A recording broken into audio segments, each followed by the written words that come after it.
Vamos lá, pessoal que já está online aí, vamos fazer a chamada como de costume, tá? Como sempre a gente faz a chamada. Vocês respondam se autorizam ou não a exibição de imagem e voz de vocês. Quem, se não quiser autorizar, tá tudo certo. Pode participar tranquilamente da aula, só não vai poder dialogar, fazer perguntas, essas coisas do tipo, porque não autorizou a exposição tanto da imagem quanto da voz, ok? Dito isso, vamos começar aqui. Raquel, a senhora autoriza a exposição da sua voz, da sua imagem? Sim, Galo! Bem. Aquele nome que as pessoas não gostam que eu falo, mas eu falo porque eu gosto de teimar. Janaíra. A senhora autoriza a exposição da sua voz e da sua imagem? Janaíra, sim. Ok. A Aline, não sei se é a Aline ou o André, o sono que está aí, autoriza a exposição da tua voz e da tua imagem? Somos nós, estamos os dois aqui. Beleza. A gente autoriza. Tranquilo. Lázaro, quanto tempo, meu brother? A senhora autoriza a exposição da sua imagem e da sua voz? Yes, ok. Tá lá.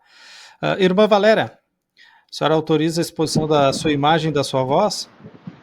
Sim. Ok. Então, gente, vamos começar então já. A chamadinha aqui inicial já está pronta. Parte 18 do livro, tá? É a página 114. Vou pedir aqui para os irmãos que me chamem, tá? Porque eu tô com a tela do PDF aberto aqui e eu não estou vendo vocês aí, tá? Então, como eu não estou vendo vocês, as pessoas que autorizaram a exposição da sua imagem e da sua voz, é só chamar, tá? Mas acho que vai ficar bem fluido aqui, não vai precisar. Opa, deixa eu só ver aqui. Permitido, ok. Então vamos lá. Parte 18, página 114. Antes disso, gente, eu vou orar aqui para a gente começar, tá? Pai, nós te louvamos por mais uma sexta, mais uma oportunidade, Pai, da gente nos reunirmos como igreja para aprender, Pai, um pouquinho mais de Ti. Essa reunião de estudo entre irmãos, onde o Senhor tem mostrado acerca das coisas futuras que em breve hão de acontecer. Muito obrigado por essa oportunidade, por podermos ter acesso a esses materiais, estudar mais da Tua Palavra de uma maneira séria, de uma maneira objetiva, Pai, e sem toda essa exposição midiática e até um tanto quanto irreal, como é ensinado no nosso Brasil. Muito obrigado por essa oportunidade, no nome santo do Senhor Jesus, através da operação do Espírito em nossas vidas. Amém. Parte 18, então, vamos para a leitura do texto de Mateus 24, do 23 até o 25, tá?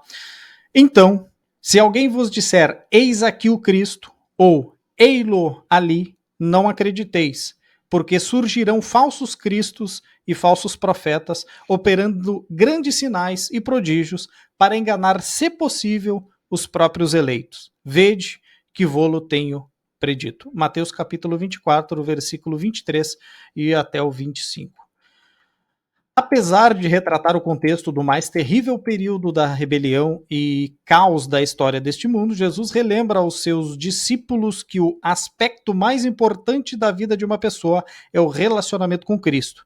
À medida que o texto avança na descrição dos acontecimentos que marcarão a segunda metade da tribulação, percebe-se que a prioridade número 1 dos salvos durante aquele período será de evitar que alguém se engane. O título é Eis aqui o Cristo.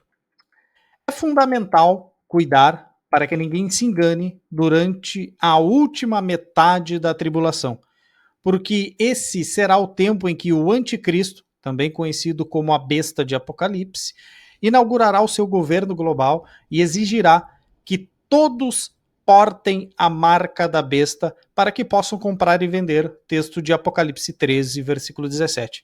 É um período tão importante da história que Deus enviará mensageiros angelicais especificamente para proclamar o evangelho ao mundo inteiro e para advertir a todos das consequências de aceitarem a marca da besta, Apocalipse 14, do verso 6 até o verso de número 13. É um momento decisivo porque as pessoas que estiverem vivas na ocasião terão de tomar uma decisão quanto ao seu destino eterno.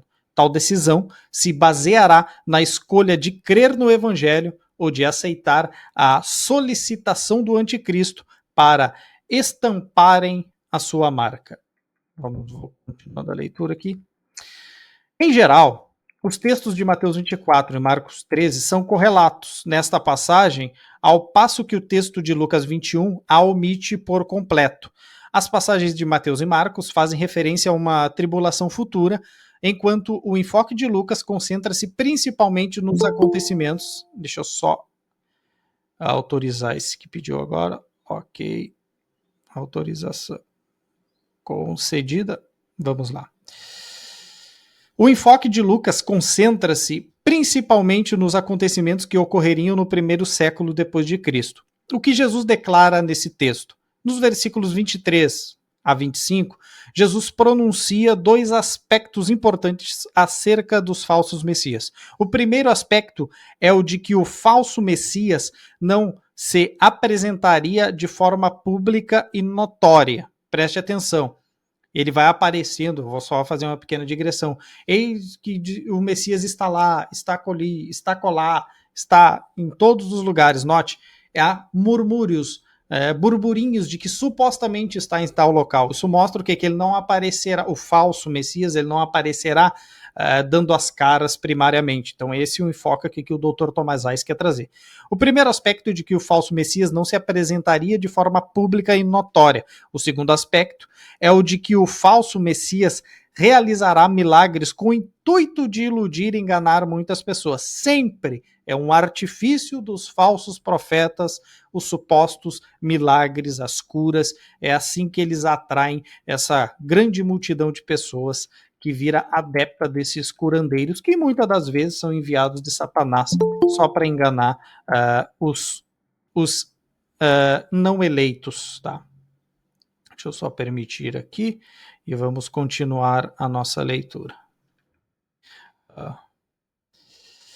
A procura do Messias em todos os lugares errados. O versículo 23 prediz que haverá rumores sobre o aparecimento iminente do Messias. Aqui o Senhor Jesus estabelece um contraste entre o falso e o verdadeiro. A estratégia enganosa do anticristo será repleta de boatos e insinuações, porém, a vinda do Messias será evidente a todos, ou a autêntica vinda do Messias. Meu Deus do céu, eu estou ficando cego, não vi o acento. Muito bom, parabéns. A vinda do Messias evidente a todos. Veja o versículo 27. Porque Jesus, nessa passagem, volta a advertir sobre o perigo do engano. Depois do que já tinha tratado dessa questão nos versículos 4, 5 e 11, creio que a resposta esteja na terminologia que ele usou para fazer a sua advertência. O Dr. Thomas Figart explica o seguinte, abre aspas para o Dr. Thomas Figart. Depois que a Judéia for evacuada, os falsos mensageiros enviados por Satanás perceberão a necessidade de se infiltrarem no meio daqueles que fugiram para os montes. A princípio, eles anunciarão que Cristo já voltou, dizendo, eis aqui o Cristo, ou ei-lo ali. Mateus 24, versículo 23. Então, para respaldar seu anúncio, eles realizarão grandes sinais, tá? É o termo grego ali, semeia. E prodígios, que é terata. Dois termos que também são usados no texto de Atos 2:22 em referência aos milagres de Cristo. De modo que, se possível, eles enganariam os próprios eleitos. É óbvio que eles fracassarão no seu intento, apesar de suas reais tentativas. Ou seja, gente, preste muito bem atenção, todos os falsos profetas, os falsos cristos, aqueles que possuem o espírito do anticristo, aquele que já, por exemplo, já anda aí no mundo, eles sempre são grandes fazedores de milagre. É por isso que a falsa religião geralmente é continuista. Não estou dizendo que os continuistas, todos eles são incrédulos e tudo mais. Tem muito crente lá no meio. Mas todos os falsos profetas eles se apresentam como grandes curandeiros, grandes homens e grandes celebridades usadas por Deus para operar sinais, milagres e prodígios. Dito isso, vamos voltar aqui para a leitura do livro. Robert Muns comenta: a questão central nos versículos 23 até o 28 é a de que os crentes em Cristo não devem se deixar enganar por falsos profetas que alegarão ter informações específicas sobre o paradeiro do Cristo. Tá? Tal concepção se enquadra no fluxo de pensamento dessa passagem. No versículo 15, Jesus dá instruções a seus discípulos a fim de que fujam para os montes. Então, logo percebam que a abominação da desolação ocorreu no templo, que ainda terá sido reconstruído em Jerusalém. Imediatamente depois disso, o anticristo exigirá o uso da marca da besta durante a segunda metade do período da tribulação. Com o desenrolar dos acontecimentos no decorrer da segunda metade da tribulação, o anticristo, entenda-se também a besta, revelada em Apocalipse, tentará atrair o remanescente eleito dos judeus para fora de seu esconderijo no deserto, alegando que o Messias já se encontra secretamente em Jerusalém e que eles, portanto, devem ir à cidade para vê-lo. Note a estratégia mirabolante aqui do anticristo naquele período, através dos seus enviados ali, dos falsos profetas.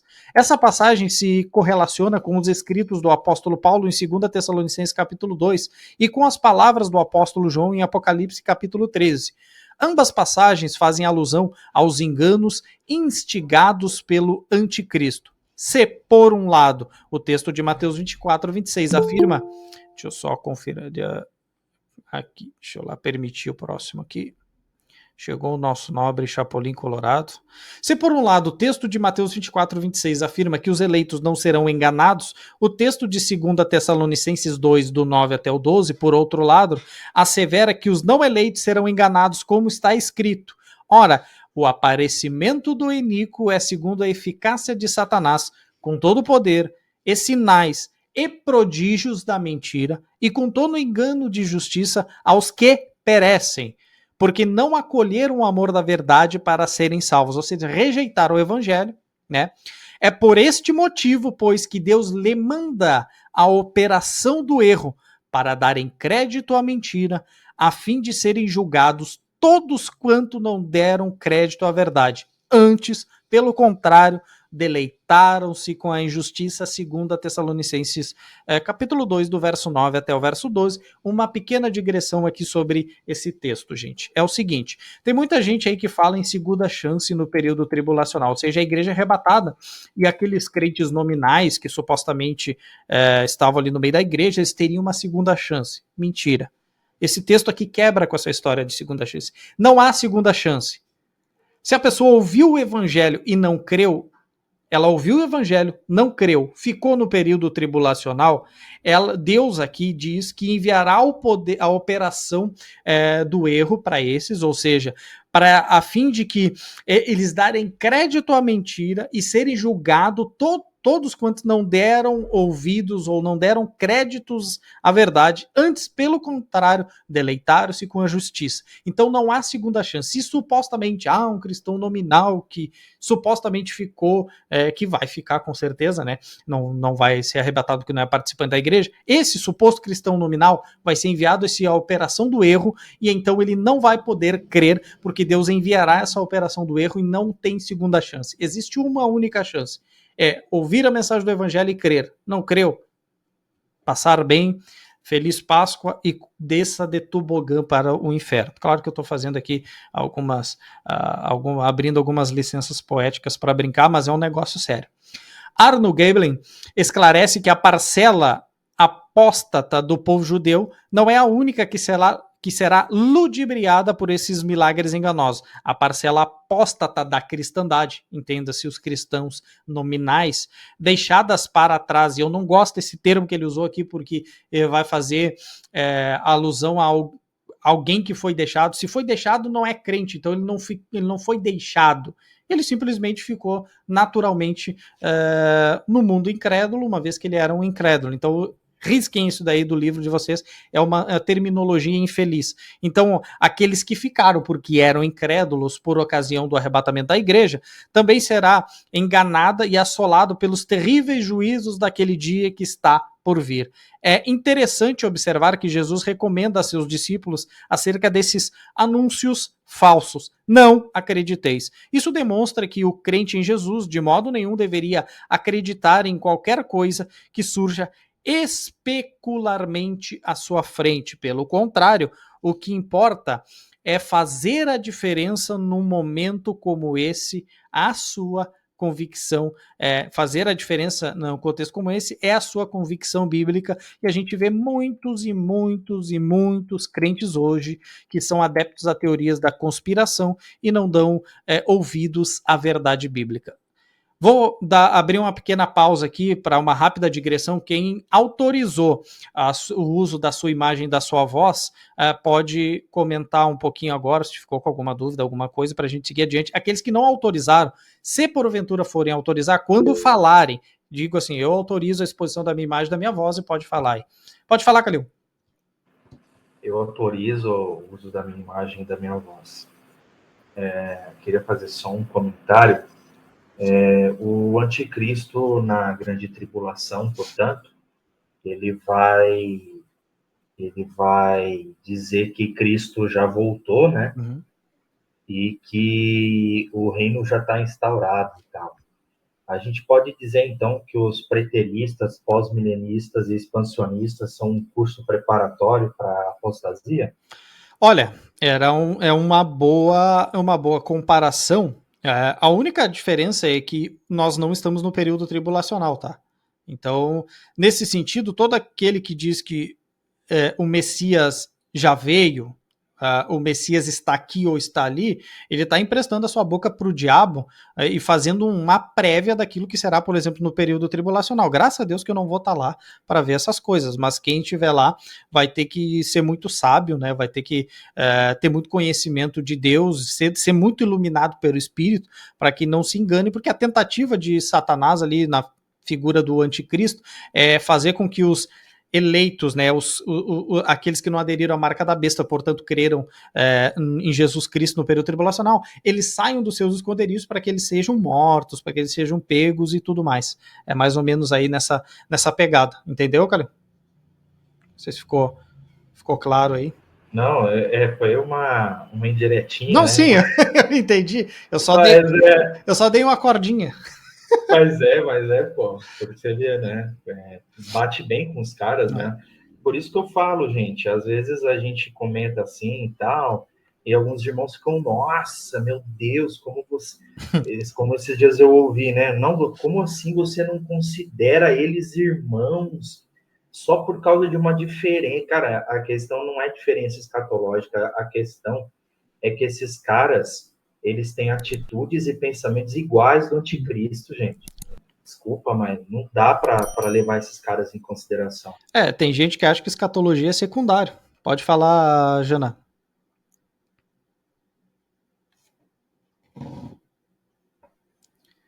Jana? Oi. Não, a minha questão é mais ou menos quando você estava falando no início da aula, tal, sobre os anjos pregando, tem toda aquela situação da tribulação, os anjos pregando, mais os 144 mil, e aí depois você falou que não vai haver uma segunda chance, né? Sim. E essa pregação, esse testemunho, vai se dar para quem? Para todos aqueles que não tiveram a chance de ouvir o evangelho e não tiveram nenhum tipo de contato com o evangelho na era da igreja, vamos dizer assim. Ou seja, por exemplo, vou dar um exemplo dentre a nação de Israel. Todo israelita que ouviu o evangelho agora e negou, será enviado sobre ele a operação do erro, 2 Tessalonicenses 2, do 9 até o 12, como a gente leu. E todo aquele cristão gentil, nominal, que está dentro de uma igreja, ele vai cair também nesse texto de 2 Tessalonicenses 2, aí que foi citado, que sobre ele será enviada a operação do erro para ele crer na mentira porque ele não deu ouvido à verdade. Então não tem segunda chance, tá? Aqueles que não foram evangelizados, não foram, funciona dessa forma, não foi evangelizado, pode haver se converter. Foi evangelizado e negou a mensagem do evangelho? Fica aí com o colo do capeta aí. É Paulo que está dizendo isso. Mas, no caso, existe alguém que nunca escutou do evangelho? Porque hoje em dia é bem difícil. Mas é que assim, ó, o que é escutar o evangelho? É alguém que for pregar o evangelho, alguém que levou a palavra de Cristo real, a salvação em Cristo Jesus, essa pessoa negou. Ou aqueles que estão dentro de igrejas e nunca se converteram de verdade, entendeu? Essas pessoas, elas negaram, elas tiveram um contato com o evangelho verdadeiro e genuíno e não deram bola. Entendeu? É esse tipo de gente. Entendi. Tá? Raquel, pode falar.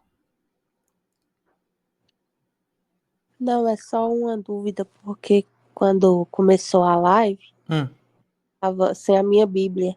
Você poderia falar, além do texto do Thomas aí, você está estudando algum capítulo específico da Bíblia?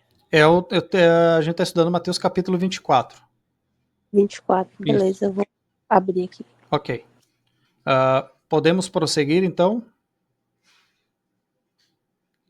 Calil tinha levantado a mão?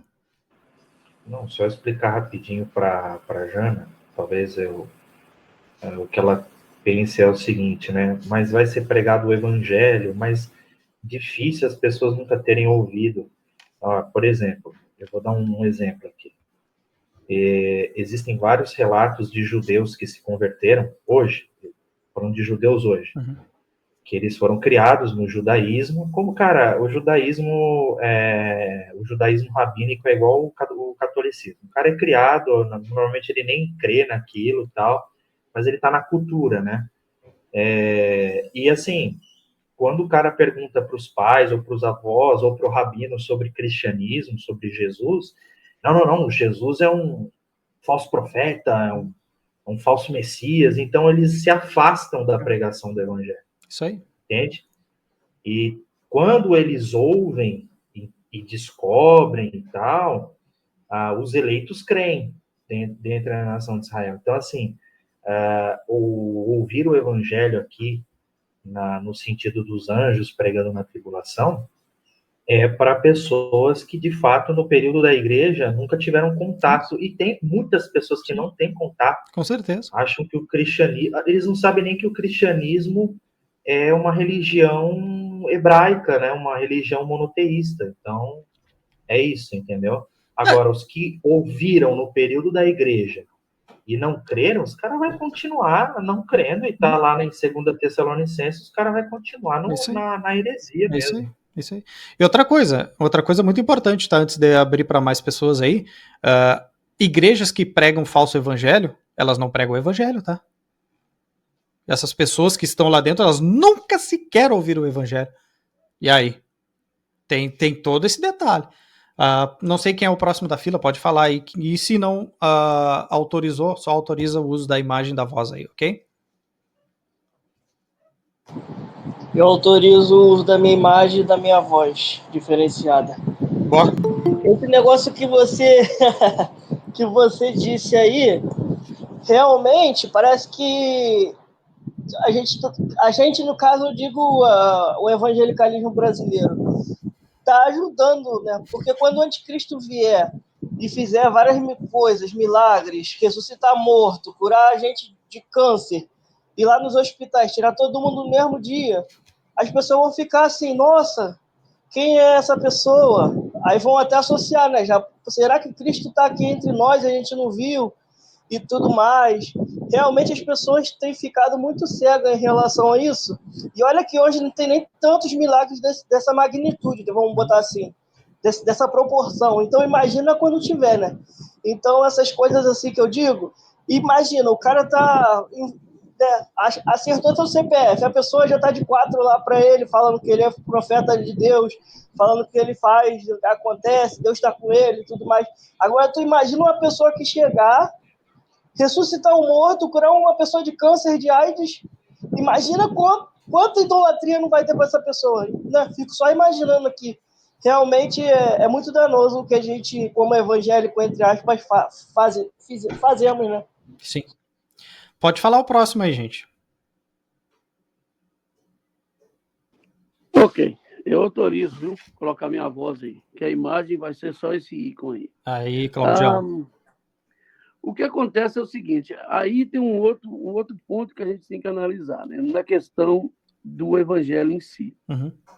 Esse anticristo que vai manifestar, ele não é desses anticristos que apareceram na história.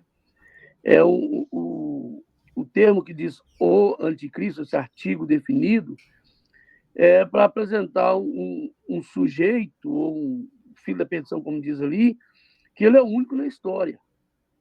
E ele não tem o propósito de ser um contra Cristo ou militar contra Cristo. Ele quer tomar o lugar de Cristo. Por essa razão,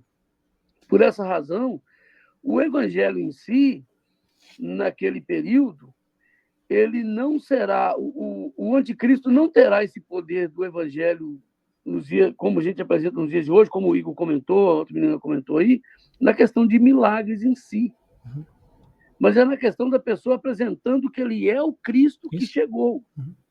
Porque ele está colocando no lugar de Cristo. O que mostra, por exemplo, é que esses pregadores que vai haver no período, que os 144 mil, os anjos voando pelo meio do céu, mais as duas testemunhas, né, que também dará o testemunho, eu acredito que nesse período, esses pregadores aí, eles vão estar apontando para esse Cristo que vai ser contrário a esse sujeito que é o anticristo. Tanto é que os reis da terra vão abraçar esse anticristo, as lideranças mundiais vão abraçar esse sujeito que é esse anticristo, a ponto de perseguir alguns eleitos que vão estar nesse período, que vão crer no evangelho, a ponto de matar as duas testemunhas e tentar acabar com aqueles que estão pregando o evangelho. Então, a diferença é porque, às vezes, a gente fica pensando na ideia da pregação do evangelho, como as igrejas hoje, na questão de milagre, essa coisa toda. Isso é uma coisa muito ralé, perto do que vai acontecer. Sim. O que vai acontecer é um líder mundial com capacidade de colocar Donald Trump, Macron, Bolsonaro, Lula no bolso. É isso aí. É um super líder, é um super homem que vai aparecer no momento. É um cara que surge entre 10 reinos, derruba 3 e toma o poder. É um expert em enganar, entendeu? Pode falar, Raquel. Só mandar um salve pro irmão Cláudio. Tempo que eu não vejo ele. Passei, irmão. Claudião da Massa, cara. Diretamente dos United States. Então vamos continuar aqui, gente, para a gente terminar logo. Se alguém quiser falar uma coisa, me chama aí que eu tô com a tela aqui do notebook no livro e não estou com a telinha de vocês aí, ok? Preciso que vocês falem, porque eu não estou olhando as mãozinhas levantadas. Dito isso... Olá. Fale. Só autoriza minha voz. E acho que só para a gente resumir, já que a gente teve vários... a gente teve alguns capítulos que não foram também para a live. Então, acho que você poderia talvez dar uma resumida para a gente como um todo. Por exemplo, acho que a Raquel também não estava em todas as aulas, e alguns irmãos não estavam em todas as aulas também. Quem passará pela grande tribulação? O mundo todo ou o foco vai ser em Israel? Quem serão os que vão ouvir este evangelho que vai ser pregado pelos anjos? São os judeus remanescentes que não ouviram falar a respeito do evangelho, ou ainda serão pessoas de outras nações que ficaram por aqui? Então, vamos lá. Quem ficará no período tribulacional? E em quem abarcará o período tribulacional? Ficará no período tribulacional todo não crente participante da igreja. Aquele que não converteu-se dentro dessa era da igreja, a saber, desde o começo dela, de Atos dos Apóstolos até o arrebatamento, esse pessoal todo fica. E aí fica judeus e gentios dentro desse período. A priori, do período punitivo chamado de Grande Tribulação, é sobre a nação de Israel e abrange o mundo todo, tá? Então, resumindo aqui as duas perguntas nesse pacotão. Tinha mais algum ponto aí, Alisson? Todos passam, no caso, por esse momento punitivo, mas o foco é a nação de Israel. Isso, exatamente. E nesse contexto... Com relação... Oi, pode falar. Não, e nesse contexto de Mateus 24, quando fala remanescente eleito, está mirando para a nação de Israel. Embora no período tribulacional, embora no período tribulacional se converterão, tá? Tanto judeus como gentios, porque a gente vê os mártires do período tribulacional. João vai perguntar para o anjo quem são estes e de onde vêm. Ele vai dizer, são aqueles que vieram da grande tribulação e alvejaram as suas vestes no sangue do cordeiro. E aí vai dizer que é de toda a tribo, língua, raça e nação. Estou parafraseando aqui quase que ipsis literis o texto de Apocalipse. Então se converterão judeus e gentios no período tribulacional. Ok, mas Jesus, em Mateus 24, tem em mente primariamente judeu. Isso, exatamente. Quando fala de eleito, remanescente ali, é uma terminologia usada para a nação de Israel ali naquele contexto, levando em conta que Mateus 24 foi escrito ainda dentro da era de Jesus tratando com o judeu. A igreja, ela seria edificada. Ela nem havia surgido ainda, né? Exatamente. Falsos cristos e falsos profetas. Assim como existem profetas verdadeiros que preparam o caminho para o legítimo Messias, Satanás também mobilizará falsos profetas que prepararão o caminho para o seu falso Messias, geralmente conhecido como anticristo. É comum dizer-se que o termo anticristo só ocorre na primeira epístola de João, capítulo 2, verso 18, e depois capítulo 3, verso 3. O que de fato é verdade. Contudo, o uso designativo falsos cristos no versículo 24 se assemelha ao modo pelo qual a palavra anticristo foi usada em 1 João. Robert Govett diz o seguinte: pela equivalência do termo falso Cristo com a palavra anticristo de 1 João 2, 18 e 4, 3, percebe-se o significado da preposição grega anti, no caso anticristo, não significa aquele que se opõe a Cristo, mas sim um falso Messias que aparenta ser o verdadeiro Cristo, que é exatamente aquilo que comentou o irmão Cláudio alguns minutos atrás. Isso é exemplificado com mais detalhes em Apocalipse 13, onde a primeira parte do capítulo, verso 1 até o verso 10, faz uma descrição da primeira besta, a saber, o anticristo, enquanto a segunda parte do capítulo, do versículo 11 até o versículo 18, explica a função desempenhada pelo falso profeta.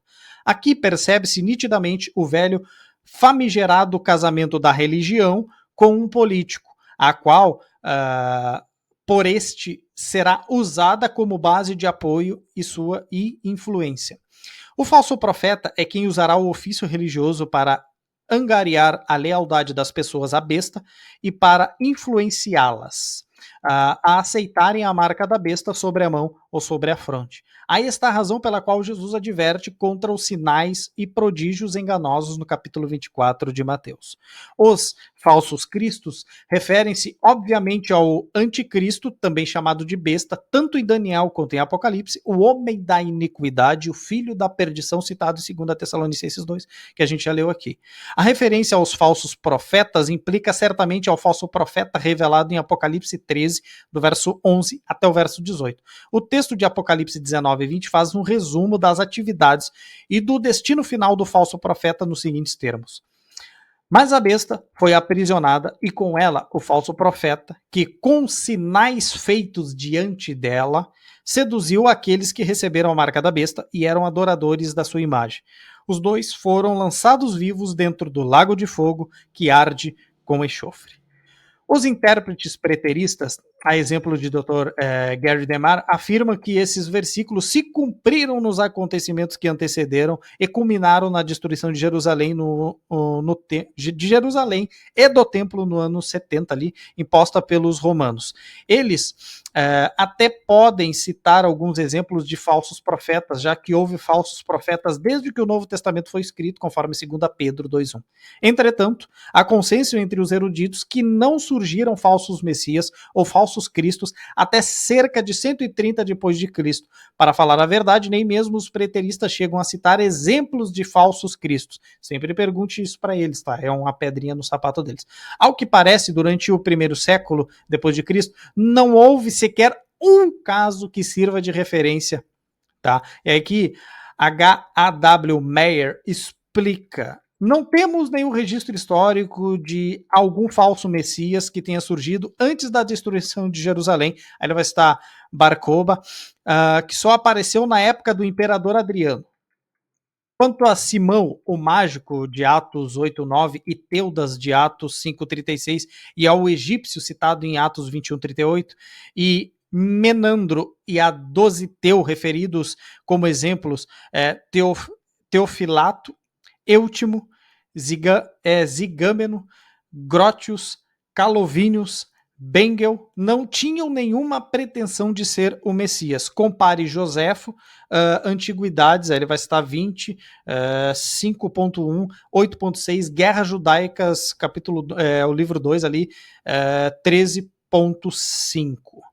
Em seu discurso, Jesus contempla um tempo que ainda não se cumpriu na história. Ele previu um tempo de tribulação durante o qual o remanescente judeu terá de fugir para os montes, assim que constatar a abominação da desolação. Os falsos profetas e os falsos messias tentarão atraí-los para fora de seu esconderijo nos montes, porém os verdadeiros crentes em Cristo, entenda-se os eleitos, não se deixarão enganar, por já terem sido alertados por Jesus há muito tempo sobre essa cilada. E eu vou correr aqui, gente, porque o nosso tempo está acabando aqui. Deixa eu ver quantos minutos nós temos. Nós temos poucos minutos. Nós temos aproximadamente 20 minutos, então eu vou ler a última parte aqui antes que termine o nosso tempo. Sinais e prodígios enganosos. Nesse texto ocorrem as mesmas palavras, sinais e prodígios, que foram usadas para descrever os milagres realizados por Cristo e por seus apóstolos. Contudo, os milagres aqui mencionados serão realizados por falsos profetas e falsos messias, abre aspas nessa digressão. Nem tudo que brilha é olho, nem todo milagre significa que é Cristo que realiza. Satanás tem os seus milagres, e quem vem de religiões não cristãs sabe muito bem disso que eu estou falando, então não se espante, fulano de tal faz tantos milagres. Isso não quer dizer bulhufas nenhuma, haja vista que a religião aqui do falso profeta e do anticristo é cheia de milagres. Dito isso, contudo, os milagres aqui mencionados serão realizados por falsos profetas e falsos messias. Seria isso um sinal de que Satanás é um mero enganador e ilusionista, no sentido de que ele induz os seres humanos a pensarem que estão vendo um autêntico milagre? Ou será que isso deve ser entendido como fenômenos que não podem ser meramente explicados pela mente humana? Aqui ele vai dizer que prefiro esta última perspectiva de que se tratam de milagres reais. Sou dessa opinião porque todas as vezes que a Bíblia faz alguma menção a falsos milagres, a linguagem utilizada aponta para que de fato os operadores realmente fizeram, tal como está escrito nessa passagem, operando grandes sinais e prodígios. Lembre-se, o texto não diz que é mentira, é grande sinal e prodígio. Não conheço nenhum exemplo nas Escrituras onde a linguagem ilusória seja usada para descrever esses milagres. Em outras palavras, se a questão fosse iludir as pessoas com truques de fumaça e espelhos para que elas não pensassem estar diante de um milagre, parece-me que as Escrituras teriam usado uma terminologia que indicasse isso. Poderia usar expressões simbólicas, discursos figurativos. Ao invés disso, a Bíblia utiliza palavras e frases que confirmam o fato de que esses falsos profetas e falsos cristos realmente operaram essas coisas. Veja, por exemplo, o capítulo 3 de Apocalipse, onde alguns milagres satânicos realizados pelo falso profeta são mencionados, abre aspas para o texto bíblico. Também opera grandes sinais, de maneira que até fogo do céu faz descer a terra diante dos homens, versículo 13. Seduz os que habitam sobre a terra por causa dos sinais que lhe foi dado, preste atenção, lhe foi dado a executar diante da besta, dizendo que aos que habitam sobre a terra que façam uma imagem à besta e aquela que, ferida a espada, sobreviveu. Versículo 14. Aí no versículo 15 diz, e lhe foi dado comunicar fôlego à imagem da besta, para que não só a imagem falasse, como ainda fizesse morrer quantos não adorassem a besta. Por isso que eles dizem, ele ali o Cristo, ele acolá o Cristo, para quê? Para que eles saiam e a imagem da besta possa pegá-los e matá-los. A terminologia usada nesses versículos retrata acontecimentos reais, não são truques de mágica. Parece que Deus concederá poder temporário a esses falsos profetas e falsos messias. Lembre-se de 2 Tessalonicenses que a gente leu agora. Será dado por Deus autoridade, será dado poder para eles fazerem essas coisas, tá? Para seduzir todos os descrentes e atraí-los para si num flagrante de incredulidade. É o que Paulo queria comunicar em 2 Tessalonicenses 2:9, até o versículo 12, quando escreveu: ora, o aparecimento do iníquo é segundo a eficácia de Satanás, com todo o poder e sinais e prodígios da mentira, e com todo o engano da justiça aos que perecem, porque não acolheram o amor da verdade para serem salvos. Verso 9 e 10. O apóstolo ainda nos diz o motivo. É por este motivo, pois, que Deus lhe manda a operação do erro. O que é essa operação do erro? Os sinais, os prodígios e o poder dado a esse anticristo e a esses falsos profetas, tá? A fim de serem julgados todos quantos não deram crédito à verdade, antes, pelo contrário, deleitaram-se com a injustiça, versículo 11 e 12. Entretanto, os eleitos de Deus não serão enganados, porque Jesus já os alertou de que tomem cuidado com esses milagres enganosos. Maranata, ora vem, Senhor Jesus. E terminamos quase estouradito no tempo aí. E está aberto agora o período para quem quiser falar alguma coisa. Nós temos 15 minutos abertos aí, ainda em gravação para os irmãos, para nós ficarmos conversando. Dito isso, abram-se as porteiras do Rio Grande. Estão todos em silêncio. Pode falar, Cleo. Eu queria pontuar alguma coisa que eu achei interessante. Ninguém fala, eu falo, entendeu? Isso aí. Isso aí mesmo. Isso aí. Fala, Deus. Ninguém fala, eu falo mesmo. Eu lembro que uma vez, eu fui conversar com o Penteca, né? Sim. E vocês veem a falsa... O que faz o falso cristianismo, né? O falso evangelho na vida de uma pessoa. E isso até está em conexão com aquilo que a Jana perguntou, né? Aí o Daniel respondeu e o irmão Cláudio responderam perfeitamente, né? Sobre o falso evangelho que é pregado nas falsas igrejas hoje, né? Isso. Eu lembro que eu fui debater com ele e eu falei para ele que a igreja dele não era uma igreja, era uma seita, era uma falsa igreja demoníaca e tudo mais. E o cara se irou, falou, não, mas porque um dia eu estava lá e o irmãozinho que não me conhecia, ele falou tudo da minha vida. Como é que você fala que isso não é de Deus, cara? E aí a resposta é bem simples. Em Atos 16, aquela moça, adivinhadora, não conhecia os apóstolos. Sim.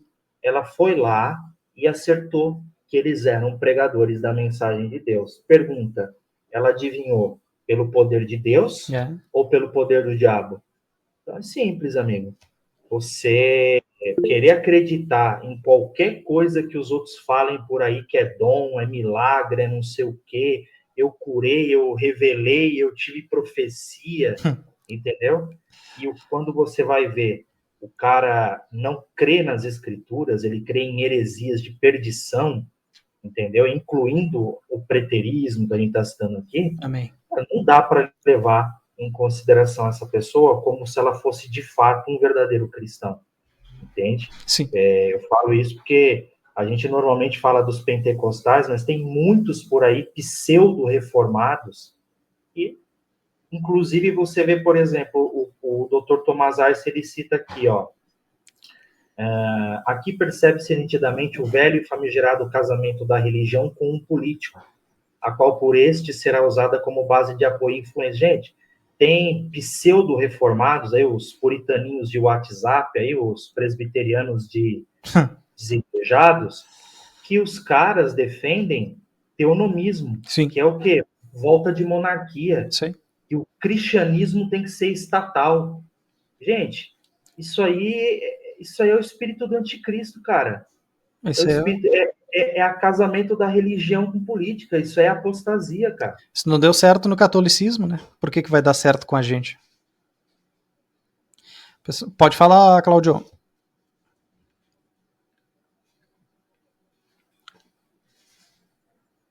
Cláudio? Pegando uma carona no que o Calil está falou, né? A respeito aí do movimento pentecostal e da profecia de quem não te conhece, aí é uma coisa muito legal que o pentecostal deveria compreender. Se eu fosse pentecostal e tivesse que crer em uma profecia de vidência falando do meu futuro, eu queria observar algumas coisas. Primeiro, a teologia desse cara tinha que ser 100%. tinha que ser uma excelente teologia. A segunda coisa, eu gostaria que fosse uma pessoa que me conhece. Porque ele teria que me profetizar para mim conviver comigo. Agora, o que não me conhece, que vai me ver e vai desaparecer, ele pode lançar a profecia que ele quiser. Isso aí. Ele não vai ter responsabilidade. Daí a razão que o texto de Deuteronômio 13 e Deuteronômio 18 faz esse teste com o suposto profeta, de que há o caso, por exemplo, de Deuteronômio 18, que vai dizer que esse profeta vai falar e vai cumprir. Sim. E vai convidar você para seguir outros deuses. E aí, o próprio texto diz, que o próprio Senhor diz, olha, mas eu estou enviando esse profeta a fim de testar vocês. Isso. A fim de testar vocês. Então, se eu tivesse de ser um pentecostal, eu queria nesse sentido. Eu queria um profeta que morasse na minha rua, que eu conhecesse toda a história dele, Sim. que a teologia dele fosse boa, e não um profeta que não me conhece. O que não me conhece, eu não acreditaria. Eu acredito naquele que me conhece, naquele que convive comigo, e que eu conte o problema para ele, porque se não cumprir, eu tenho como ir lá e pegar as pedras e atirar na orelha desse cara. Isso aí. É que hoje, infelizmente, não existe responsabilidade nenhuma, né? Bom, não dá para pedir responsabilidade para incrédulos, né? É tipo tu pedir por um jumento resolver uma equação de segundo grau, não vai dar certo isso. Mas é complicado, cara. O meio cristão, ele é extremamente místico hoje no Brasil e, cara, qualquer um que falar qualquer besteira em nome de Deus, os caras estão acreditando. Agora, tu abrir a Bíblia e pregar o texto bíblico, e somente o texto bíblico, isso não te faz conhecido, não faz o teu nome chegar em todos os rincões do Brasil. Falar a verdade te faz com que tu seja inimigo deles. Agora, se tu mentir para eles, eles são teu amigo, te abraço, de que homem de Deus é esse aqui? Mas não é, sabe? É triste, cara. É muito triste isso e, infelizmente, o Brasil, 99,9% das igrejas estão nesse caminho. As graças a Deus que existe sempre, os remanescentes fiéis, aqueles que não dobraram os seus joelhos para Baal ainda. Pode falar, Igor. É porque também hoje a gente entra muito nessa viagem de internet, onde tudo é programado antes, tudo né? É combinado antes para fazer teatrinho, né? Teatrinho para visualizar, para viralizar na internet. Então foi se perdendo também muita credibilidade, né? Muita credibilidade com essas manifestações, né?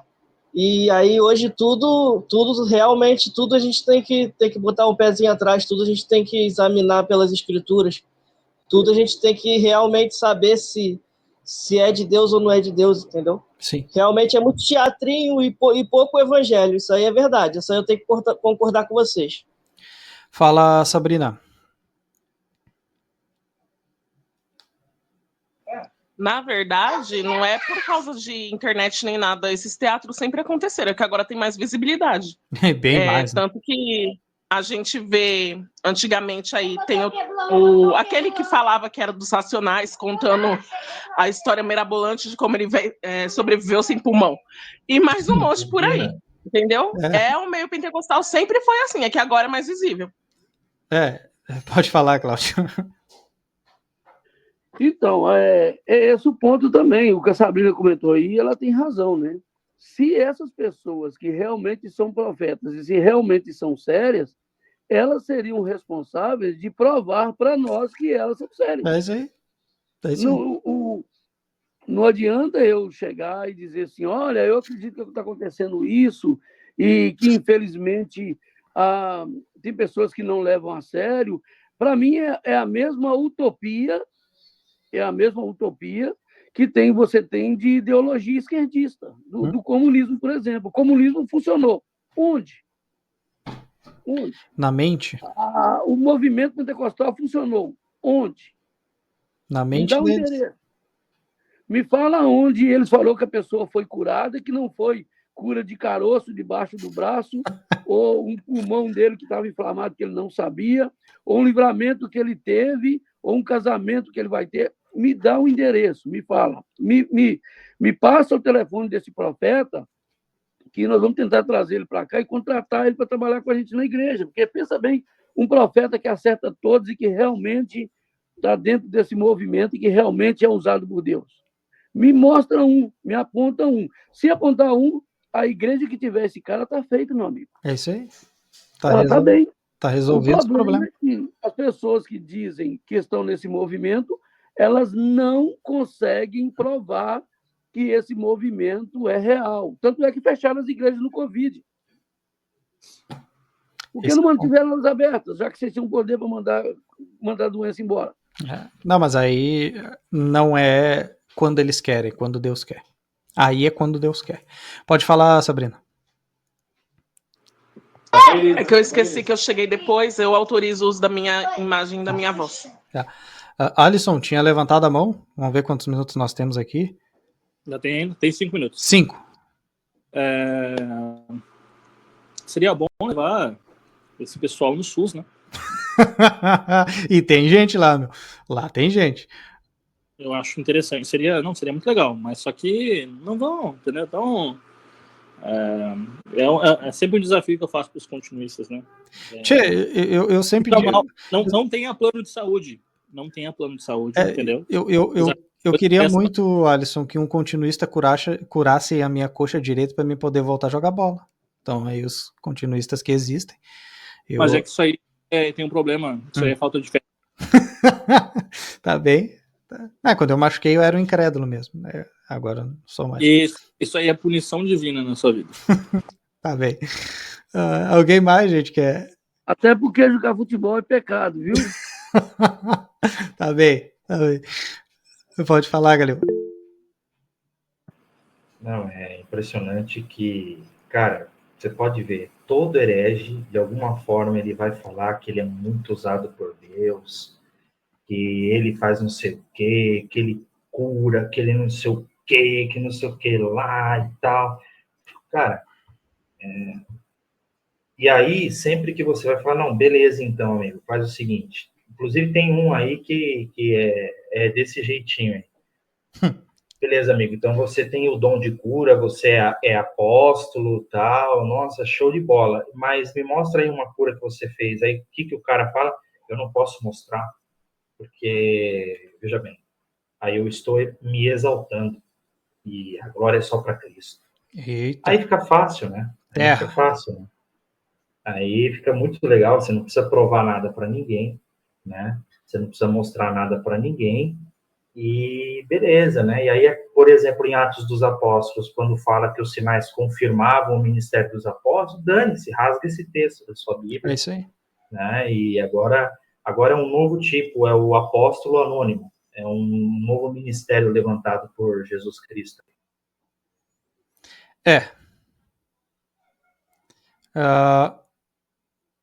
Deu uma travada legal na minha internet aí no final, hein?